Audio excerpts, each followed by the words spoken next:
Hi friends, ആർഫറയിലേക്ക് എല്ലാവർക്കും സ്വാഗതം. ഇന്നലെ അർദ്ധരാത്രി ഗിഫ്റ്റ് നിഫ്റ്റിയിൽ ഉണ്ടായിട്ടുള്ള ആ ഒരു വലിയൊരു വളറ്റിലിറ്റി അത് വമ്പിച്ച ഒരു ആശങ്കയാണ് മൊത്തത്തിൽ മാർക്കറ്റിൽ സൃഷ്ടിച്ചത്. ഇന്നത്തെ ഒരു ഗ്യാപ് ഡൗൺ ഓപ്പണിങ്ങിന്റെ കാരണവും അത് തന്നെയായിരുന്നു. അപ്പോൾ യഥാർത്ഥത്തിൽ ഇന്നലെ ഗിഫ്റ്റ് നിഫ്റ്റി 870 പോയിന്റിന്റെ ഒരു ഇടിവ് ഒരു ഘട്ടത്തിൽ രേഖപ്പെടുത്തിയിരുന്നു. 24,145 വരെ അത് പോയിരുന്നു. അപ്പോൾ അവിടെ കടുത്ത ഒരു ആശങ്ക മാർക്കറ്റിൽ ഉണ്ടായിരുന്നു. അപ്പോൾ ഹോർമുസ് കടലിടുക്ക് പൂർണ്ണമായിട്ടും ഇറാന്റെ സൈനിക നിയന്ത്രണത്തിൽ വരാൻ പോവുകയാണ് എന്നുള്ള വാർത്തയാണ് ഈ രീതിയിലുള്ള ഒരു ഫോള് ഗിഫ്റ്റ് നിഫ്റ്റിയിൽ ഉണ്ടാക്കിയത്.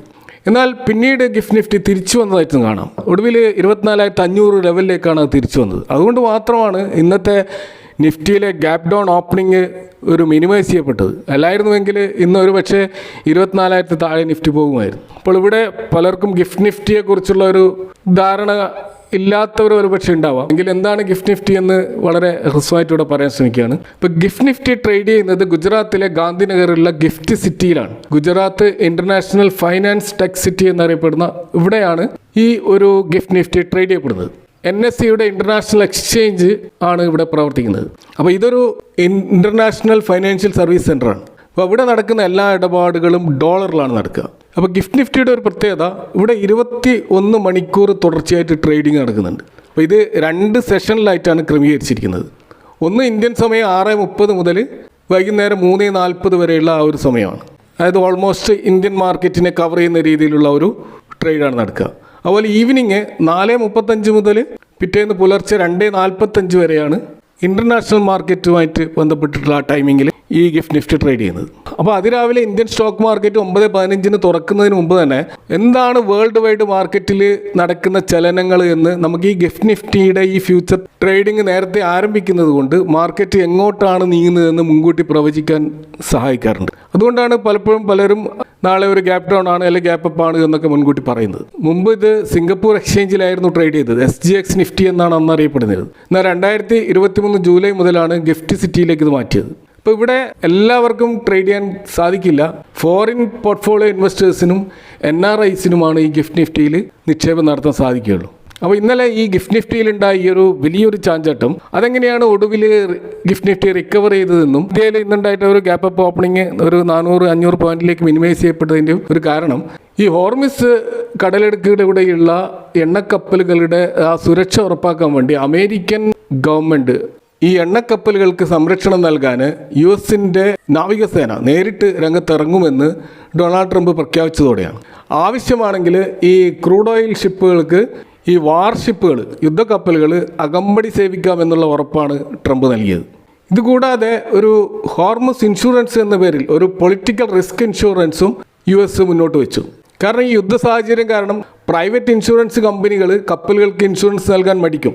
അപ്പോൾ ഇത് മറികടക്കാനാണ് അമേരിക്ക പുതിയൊരു സംവിധാനം കൊണ്ടുവരുന്നത്. അപ്പോൾ US ഗവൺമെൻറ് ഏജൻസിയായ United States international development finance corporation അഥവാ DFC ആണ് ഈ പൊളിറ്റിക്കൽ റിസ്ക് ഇൻഷുറൻസ് നൽകാൻ ഉത്തരവിട്ടത്. അപ്പോൾ ഈ പ്രൈവറ്റ് ഇൻഷുറൻസ് കമ്പനികൾ പിന്മാറുന്ന സാഹചര്യത്തിൽ കുറഞ്ഞ നിരക്കിൽ ഇൻഷുറൻസ് ഗ്യാരണ്ടി നൽകുന്നതിലൂടെ കപ്പലുകൾക്ക് ഭയമില്ലാതെ അവരുടെ യാത്ര തുടരാൻ പറ്റും. അങ്ങനെയാകുമ്പോൾ ഈ ഹോർമുസ് കടലിടുക്കിൽ ഇപ്പോൾ രൂപപ്പെട്ടു വരുന്ന ഈ ഒരു പ്രതിസന്ധി ഒരു പരിധിവരെ പരിഹരിക്കാൻ സാധിക്കുമെന്നാണ് അമേരിക്ക കണക്കുകൂട്ടുന്നത്. ഇതുകൂടാതെ മറ്റ് അലയൻസ് രാജ്യങ്ങളുമായി ചേർന്നുകൊണ്ട് ഒരു സർവേലിയൻസ് ശക്തമാക്കാനും അവർ തീരുമാനിച്ചിട്ടുണ്ട്.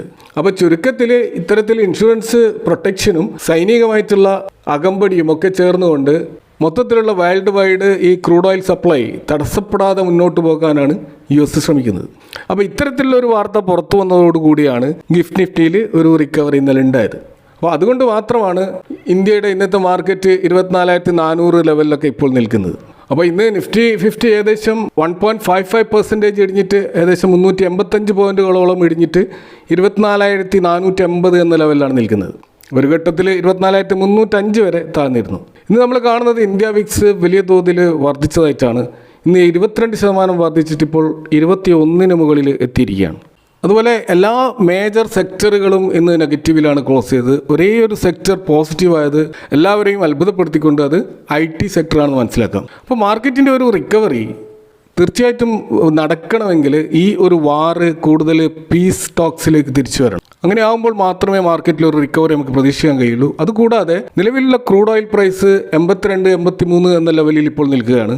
ഈ നിലവാരത്തിൽ നിന്നും താഴേക്ക് വന്നിട്ട് 80-ൽ താഴെയെങ്കിലും എത്തിയാൽ മാത്രമേ നമുക്കൊരു റിക്കവറി മാർക്കറ്റിൽ പ്രതീക്ഷിക്കാൻ കഴിയുള്ളൂ.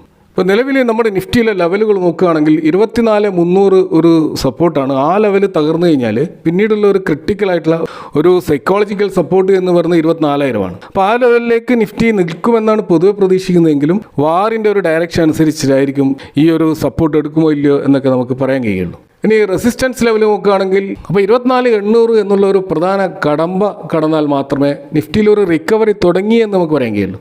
പൂർണ്ണമായിട്ടും തിരിച്ചു കയറി എന്ന് പറയണമെങ്കിൽ നിഫ്റ്റി അതിൻ്റെ മേജറായിട്ട് റെസിസ്റ്റൻസ് ആയാലും 25,000 മുകളിലേക്ക് കടക്കേണ്ടതുണ്ട്. അപ്പോൾ ഇന്നത്തെ മാർക്കറ്റിൽ IT ഇൻഡെക്സുകൾ പോസിറ്റീവിൽ ക്ലോസ് ചെയ്യാനുള്ള ഒരു കാരണമായിട്ട് കാണുന്നത് ഇന്ത്യൻ രൂപയിലുണ്ടായിട്ടുള്ള വമ്പിച്ച ഇടിവാണ്. ഇന്ന് രൂപ ഏകദേശം 92.18 എന്ന ലെവൽ ടച്ച് ചെയ്തതോടുകൂടി അതിൻ്റെ ഓൾ ടൈം ലോയിലേക്ക് എത്തിയിരിക്കുകയാണ്. അപ്പോൾ ഈ ക്രൂഡ് ഓയിൽ വിലയിലുണ്ടായ ഈ ഒരു വർധനമാണ് രൂപയെ ഇത്രമാത്രം വീക്കാക്കിയത്. നമുക്കറിയാം ഈ രീതിയിലുള്ള രൂപയുടെ മൂല്യം കുറയുന്നത് ഇറക്കുമതി ചെലവ് വലിയ തോതിൽ വർദ്ധിപ്പിക്കും. ഡോളർ പേയ്മെൻറ്റ് നടത്തുന്ന എല്ലാ ഇറക്കുമതിയും അതിൻ്റെ ചെലവ് ക്രമാതീതമായിട്ട് വർദ്ധിക്കും. എന്നാൽ IT കമ്പനികളെ സംബന്ധിച്ചിടത്തോളം വിദേശത്ത് നിന്ന് ഡോളറിൽ ഏൺ ചെയ്യുന്ന മറ്റ് എക്സ്പോർട്ട് കമ്പനികളെ സംബന്ധിച്ചിടത്തോളം ഇതിപ്പോൾ ഒരു പോസിറ്റീവ് ആയിട്ടുള്ള കാര്യമാണ്. അതുകൊണ്ടാണ് ഇന്ന് IT കമ്പനികളുടെ ഒരു മുന്നേറ്റം നമ്മൾ കാണുന്നത്. കാരണം IT കമ്പനികളുടെ വരുമാനത്തിൻ്റെ സിംഹഭാഗവും വരുന്നത് വിദേശ രാജ്യങ്ങളിൽ നിന്നാണ്, പ്രത്യേകിച്ച് US നിന്നാണ്. അപ്പോൾ ഇതായിരിക്കാം നിക്ഷേപകരെ IT സ്റ്റോക്കുകളിലേക്ക് ആകർഷിക്കാനുള്ള ഒരു പ്രധാനപ്പെട്ട കാരണം. അപ്പോൾ ഇന്നത്തെ IT സ്റ്റോക്കുകളിലെ ആ ഒരു മുന്നേറ്റത്തിന് ലീഡ് ചെയ്തത് ഇൻഫോസിസ് ആണെന്ന് മനസ്സിലാക്കാം. അപ്പോൾ ഇൻഫോസിസുമായിട്ട് ബന്ധപ്പെട്ട് മറ്റൊരു വാർത്തയുള്ളത് അവർ ഇൻ്റലുമായിട്ടുള്ള, പ്രത്യേകിച്ച് വേൾഡിലെ ഒരു ലീഡിംഗ് ടെക്നോളജി കമ്പനിയായിട്ടുള്ള ഇൻ്റലുമായിട്ടുള്ള ഒരു പാർട്ട്ണർഷിപ്പ് വിപുലീകരിക്കുന്നതായിട്ട് അവർ പ്രഖ്യാപിച്ചിരുന്നു.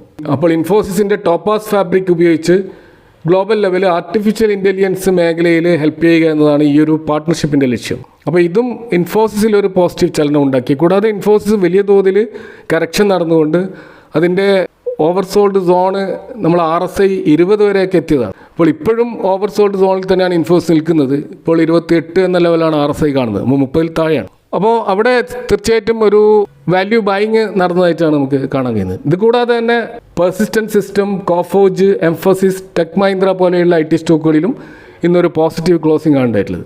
എങ്കിലും Oracle financial services, HCL tech, TCS, LTI മൈൻട്രി, Wipro പോലെയുള്ള സ്റ്റോക്കുകൾ ഇപ്പോഴും ഇന്നും നെഗറ്റീവിൽ തന്നെയാണ് ക്ലോസ് ചെയ്തിരിക്കുന്നത്. ഓവറോൾ ആയിട്ട് ഇൻഡെക്സ് പോസിറ്റീവിൽ ക്ലോസ് ചെയ്തു എന്ന് നമുക്ക് മനസ്സിലാക്കാം. ഇതേപോലെ തന്നെ ഇന്ന് മാർക്കറ്റിൽ വലിയ ഇടിവുണ്ടായപ്പോഴും ചില സ്റ്റോക്കുകൾ മുന്നേറിയതായിട്ട് കാണാം. അതിലൊന്നാണ് ബൽറാംപൂർ ചീനി. അപ്പോൾ ഈ ബൽറാംപൂർ ചീനി ഉൾപ്പെടുന്ന ഷുഗർ കമ്പനികളുടെ ഓഹരികൾ ഏകദേശം ഇന്ന് 7-18% ഉള്ള ഒരു മുന്നേറ്റമാണ് നടത്തിയത്. അപ്പോൾ ഗ്ലോബൽ മാർക്കറ്റിൽ ക്രൂഡ് ഓയിൽ വില വർദ്ധിച്ചത് കാരണം ഏറ്റവും വലിയ ഷുഗർ പ്രൊഡ്യൂസിങ് രാജ്യമായിട്ടുള്ള ബ്രസീൽ, അവർ സ്വാഭാവികമായിട്ടും ഷുഗർ നിർമ്മിക്കുന്നതിന് പകരം കൂടുതൽ എത്തനോൾ ഉൽപ്പാദിപ്പിക്കാനുള്ള മുൻഗണന കൊടുക്കും. അപ്പോൾ ഈ ബ്രസീൽ എത്തനോൾ ഉൽപ്പാദനത്തിലേക്ക് തിരിയുമ്പോൾ ഗ്ലോബൽ ലെവല് ഈ ഷുഗറിൻ്റെ അവൈലബിലിറ്റി കുറയും.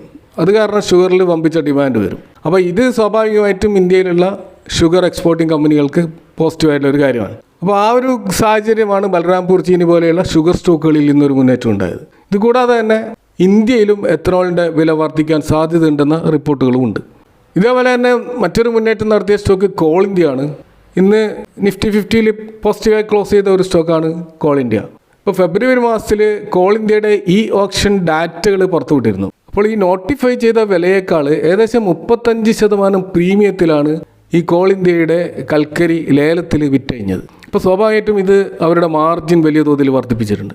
കാരണം ഈ മിഡിൽ ഈസ്റ്റ് ക്രൈസിസ് കാരണം എണ്ണയ്ക്കും ഗ്യാസിനും വില കൂടിയപ്പോൾ കുറഞ്ഞ ചെലവിൽ ലഭ്യമായിട്ടുള്ള ഈ കൽക്കരിക്ക് ഡിമാൻഡ് കൂടിയതാണ് ഈ രീതിയിലുള്ള ഇവരുടെ ഓപ്ഷൻ വർദ്ധിക്കാൻ കാരണമായത്. മറ്റൊരു കാര്യം മാർക്കറ്റിൽ രസകരമായിട്ട് നമ്മൾ കാണുന്നത് ഗോൾഡിലും സിൽവറിലും ഉണ്ടായിട്ടുള്ള ഇടിവാണ്. കാരണം സാധാരണ യുദ്ധ സാഹചര്യങ്ങളിൽ സ്വർണ്ണ വില കൂടുകയാണ് പതിവ്.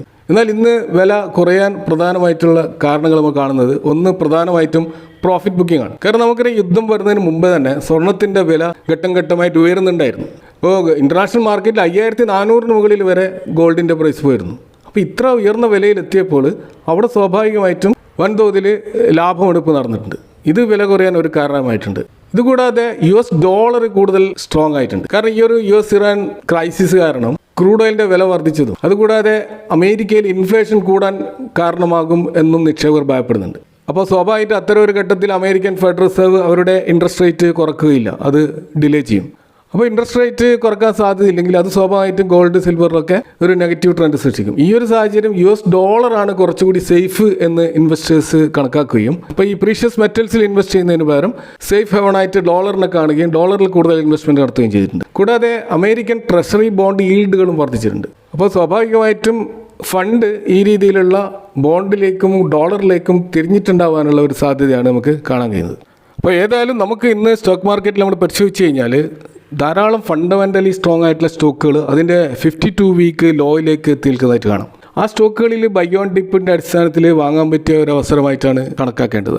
എങ്കിൽ പോലും ഇനിയും മാർക്കറ്റ് ഇടിയാനുള്ള സാധ്യത നമുക്ക് തള്ളിക്കളയാനാവില്ല. അപ്പോൾ അതുകൊണ്ട് തന്നെ ഘട്ടം ഘട്ടമായിട്ട് മാത്രമേ ഇൻവെസ്റ്റ് ചെയ്യാൻ പാടുള്ളൂ. ഇതൊക്കെയാണ് ഇന്നത്തെ മാർക്കറ്റുമായി ബന്ധപ്പെട്ട് നിങ്ങളുമായി ഷെയർ ചെയ്യാനുള്ളത്. ഈ വിഷയങ്ങളുമായി ബന്ധപ്പെട്ടുള്ള നിങ്ങളുടെ അഭിപ്രായങ്ങളും കമൻറ്റുകൾ അറിയിക്കുക. Thanks for watching. See you next time with another video.